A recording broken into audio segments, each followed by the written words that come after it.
आता शहर सोडायची वेळ आली असं वाटायला लागलं. तुम्ही म्हणाल असं का म्हणतोय, पण एक FSSAIचा रिपोर्ट आला आहे आता. त्यात सांगितलं आहे की जवळपास 80 ते 85% दुधाचे पदार्थ हे फेक आहेत.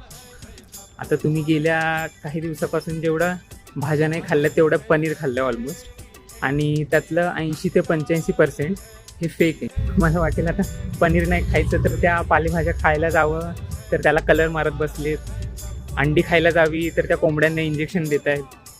काय खायचा हा प्रश्न आता आला आहे.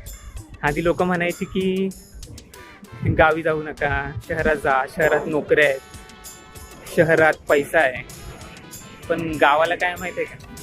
गावाला आहे शुद्ध हवा, पाणी, घरातलं दूध दुभतं आहे, भाज्या फळभाज्या आहेत घरातल्या, आणि हे असे पैसे देऊन अंगावर दुखणं ओढून घेण्यातला प्रकार नाही आहे गावी.